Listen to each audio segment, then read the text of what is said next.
Mr. Chairman, and I think that in response to Senator from Colorado's comment, I think in a lot of ways our colleagues on the other side foreclosed that opportunity early on this year by sending a letter stating the conditions under which they would participate in a tax reform bill, many of which were just not feasible.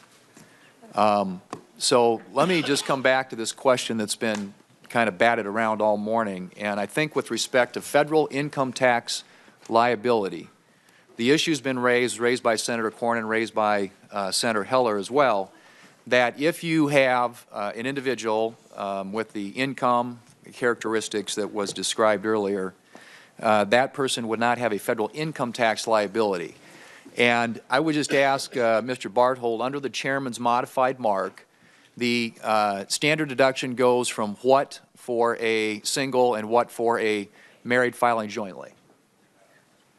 Married filing joint goes from present law today, $12,700 to $24,000. Head of household goes from $9,350 to $18,000.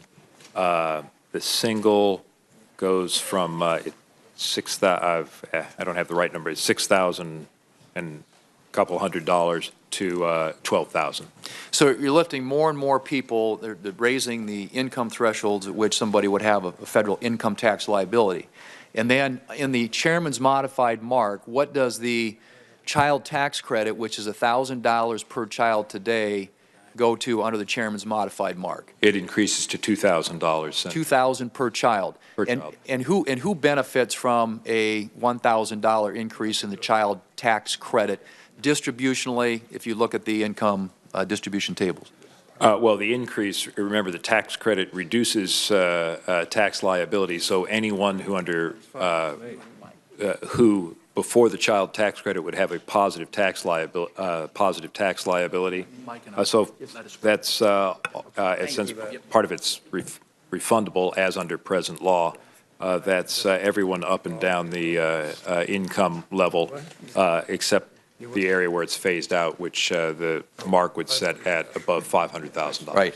So basically, those two basic changes are going to flow through all the income categories, the income cohorts that have been talked about. And what we've stated as our objective in all this, the desire to lower taxes for middle-income families, those changes would, in effect, make that happen. And then we also are reducing the rates throughout the entire tax structure in a way, too, that I think also helps or in many ways impacts those same income cohorts. Would that be right, that they would also benefit from the rate reductions that are occurring under the chairman's modified mark? The mark maintains the 10% bracket and then lowers brackets above that by having 12 instead of 15, right, 24 instead of 25, et cetera. So basically, I mean, everything that the chairman's modified mark does should accrue to people who are in those middle income categories, those middle income families that have been the principal beneficiaries, as has been our intention with this legislation all along. So it is hard to understand why our colleagues on the other side somehow think that they're not going to benefit from this. People in the lower income thresholds that were talked about earlier who don't have a tax liability, income tax liability, federally, can't raise taxes on people who don't have a federal income tax liability.